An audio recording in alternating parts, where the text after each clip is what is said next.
Alright, what's up y'all? So today I'm making a touchy video, and I only say touchy because it was something that meant a lot to me in life, and that was football. And today I'm going to be talking about why I quit football. Right spots to open 2019. Rookie defensive back Wesley Bookland leading attacks on special teams, combining for 196 runs back for a combined 85 yards, along with 4 kickoff returns for a combined 108 yards. His 68-yard punt return in the fourth quarter was the longest return of Week 1 across the entire conference.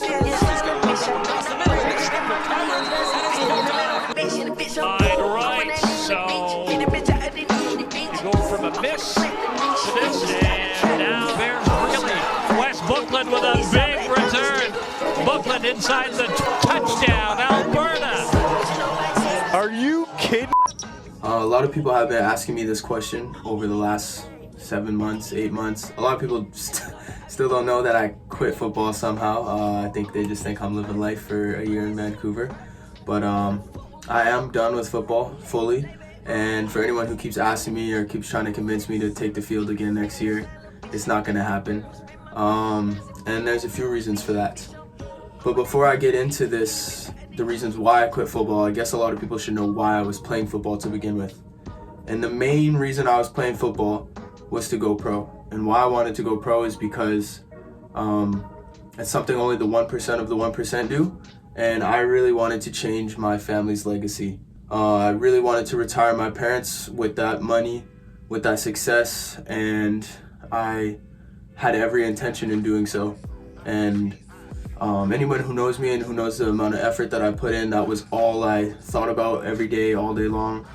I sacrificed so many things for that. I sacrificed relationships, friends, sacrificed going to a lot of parties. I didn't drink for a really long time. I didn't do a lot of stuff that normal teenagers did in those years of me playing football. And I have zero regrets for that. It was a really good learning tool, and I learned a lot of great life lessons in there, and spending most of my days in the gym and training on the field and, developing myself as a person. I'm really using all of those tools now to elevate myself in the business world and as a person in society in general, That was my main drive and main focus, was to retire my parents and to change my family legacy. And what I mean by that is, bring us really out of our low income. Not that we're ever, starving. We're never hungry. My mom does an amazing job of taking care of all of us, and so did my dad. But, we live paycheck to paycheck a lot of times, and things did get really tough for us a lot of times, and a lot of my family members live like that, and that's how we've lived for a long time. And I just feel like I'm blessed with, skills and talents, and the hard work is just so engraved in me that I feel like if I don't use my skills and talents to bring us out of it, then I feel like I've wasted my life and my skills that I've been gifted. So that is something that drives me every single day. You guys see me studying all the time, you see me reading, you see me hustling, you see me trying to do other things. That's my main motivation in life, is to retire my parents and change my family's legacy. So the main thing that I want to get into here is, I thought I was my own entity playing football. But that is not true by any means. Somebody always owns you.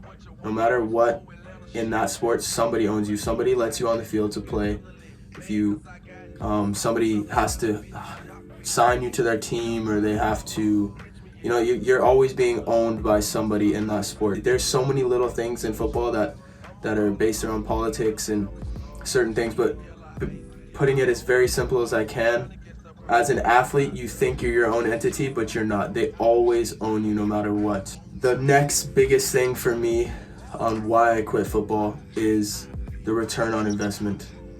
So for anybody who knows me and followed my career through football, they know all of the hours. I was spending at least 3 hours a day in the gym. Or if not, I was on the field, and then outside of that, I was watching game film, YouTube. I was developing my craft every single day, 7 days a week. I was married to the game. I love you, bitch. I ain't gonna never stop loving you. And I know that sounds like a very cliche thing to say, married to the game, but that's a real thing. When people say they're married to the game, we live that shit. That's what we do. We eat, breathe, sleep football. Like I literally watched football when I was eating, before bed, when I woke up, all day long, nonstop. You can ask my mom, you can ask my friends, my family, that's all I did all day long. but the return on investment just wasn't high enough. You know, a lot of these CFL players, if they make it pro, they're still working second jobs in the off season. You know, a lot of the guys I was talking to and working out with and training with and doing all these things, you know, they're amazing, amazing football players. They had the knowledge, they had the skill, they had the talent. And they were leaving the seasons with like $15,000, and they did everything that they could in their power, and it was still in their responsibility, their play time was in the hands of somebody else who dictated their play. And it really limited them in a lot of ways, because no matter what they did, the underlying factor was somebody else had to let them on the field. You know, even if they were very capable of playing at that high level and even better than the people on the field at some cases. And that really didn't sit well with me when I started to find those things out, and how shady the leagues were and all the things they would do to save money or to play within politics. It was very, very shady the more I learned about it.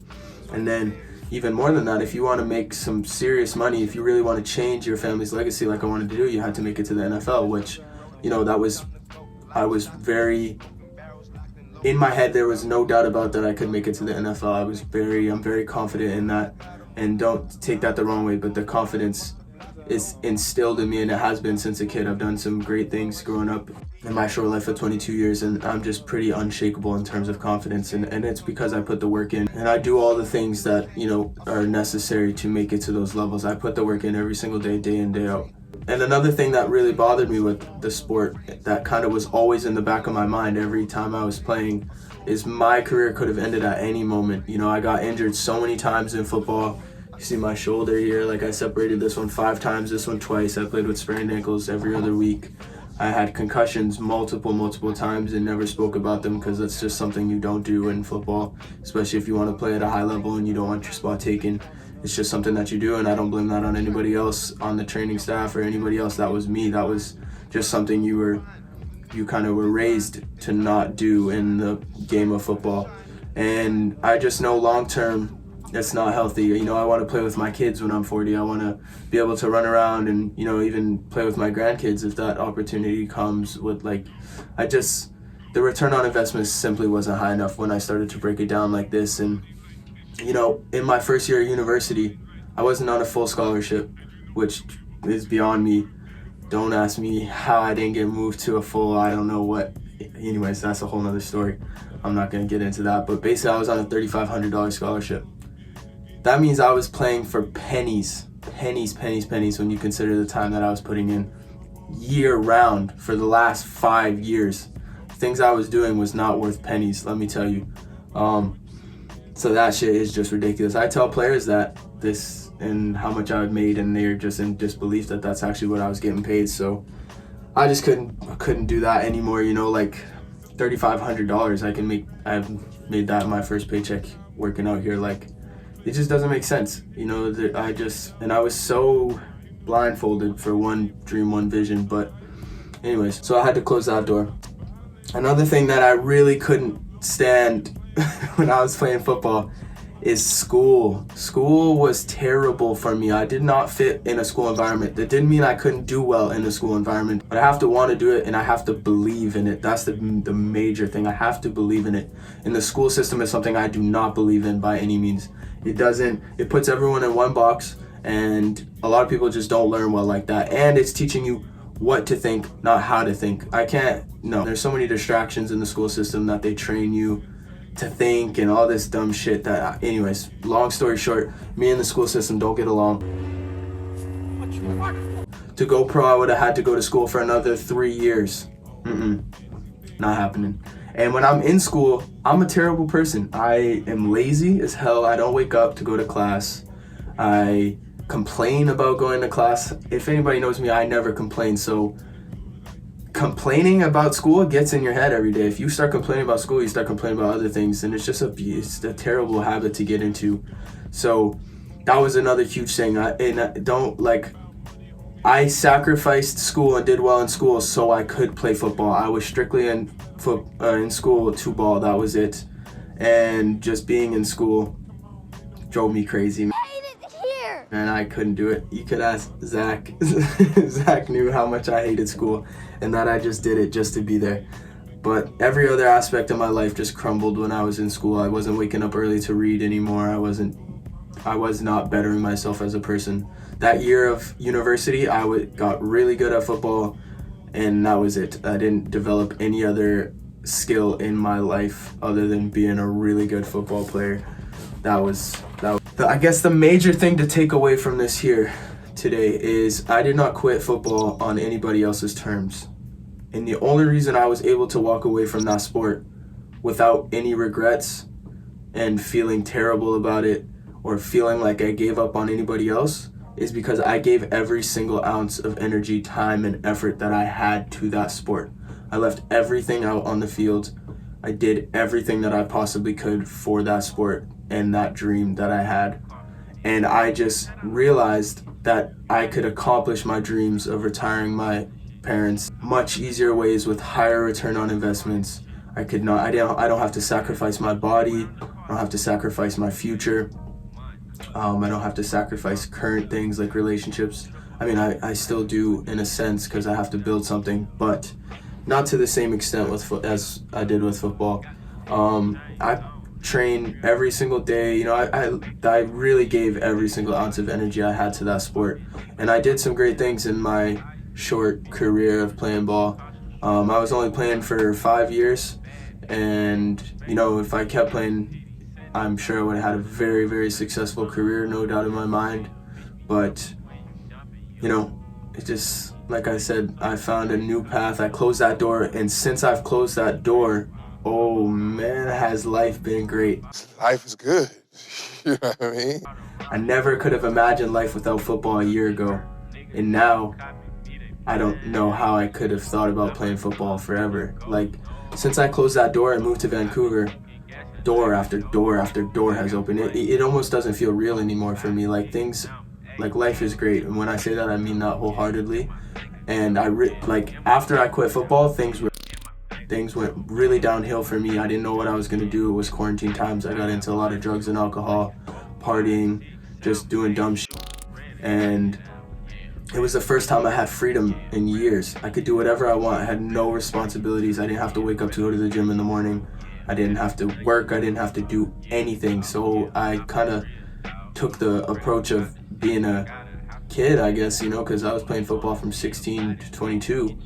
So I kind of made up for a lot of time that I kind of dedicated to football within those 5 years. And yeah, long story short, I was doing a lot of dumb shit. I had to get out of that. I was falling in the terrible association trap, and I knew I was destined for greater things. And my goal of, you know, retiring my parents was still in the back of my mind. That was not something I was going to give up on. That's not something I would allow myself to give up on. But nobody did anything with that. It was entirely on my own decision, and that's how I wanted it to be. But like I said, since I've closed that door, I've opened so many amazing doors for myself, and I can actually see myself accomplishing my dreams and goals at a higher and at a faster rate, to be honest. And I got around some great mentorship. Actually, I won't get into all of this. I'll make some more videos about this. I plan on doing this a lot more. You know, I want to do a lot more content creation and just talk about my journey through life. And, you know, I think, not that I'm necessarily doing anything special, but I think I'm doing things that can benefit people. And the more I talk about my life on social media, I'm getting a lot of really good responses from people, and, you know, just guiding people through certain things. And I think it's just cool that I can just put my life out there and it helps people, or at least makes them think a little bit different, you know? It engages some thought process behind certain things, and then they can ask me why. And yeah, I just think it's really cool. So if you kind of want to see my journey through life, I'm going to be posting a lot more videos like this on my YouTube.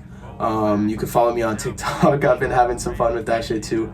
Mostly just doing reaction videos at the moment, but you can follow me there at Pretty Boy Book. That shit's actually fun. I didn't think I was gonna have that much fun with that app, but yeah, so I'm gonna be doing more YouTube. I'm gonna start vlogging here soon and start posting those. A lot of it will be photography related and just kind of day in my life. I don't know, I'm just gonna have fun with it. But anyway, so that's why I quit football. I won't be taking the field no more. So y'all can stop asking me. I get questions every single week about that, if I'm gonna go back to play. And I respect everyone having respect for my career in the game, and everyone thinking I could still, you know, accomplish great things within that sport, which I believe that I could, but my heart is not in it. And if I was to take that field without my heart being 100% in it like it was before, I would be doing myself a disservice and everyone else who put time, energy, and effort to me to be great in football a disservice. So that's the main thing with that as well. Like, I really just, my heart's not in it. And if my heart's not in it, then I don't waste my time with it, because anything I do, I want to be the best at it. I want to be the greatest, and I want to work hard at that every single day. And that's a driving force in me. So my heart not being in it, it would just be a waste of time for everyone. It'd be a waste of time for the team, my teammates around me. It'd be a waste of time for my family members, just everyone. So, but yeah, I appreciate you guys for watching. I know this kind of dragged out, and it honestly could have went a lot longer, but yeah, thank you guys very much. If you have any questions, please hit me up in my DMs. I just figured I should really touch on this subject since I get a lot of questions about this. But thank you guys. Please subscribe if you want to see some more stuff like this, and just kind of follow me through my growth journey. Thank you guys. Detrimental. Me and Glock all on your instrumental. I kill a nigga and it really one coincidental. Stop all that fake shit, you just be on that extra shit. No, I ain't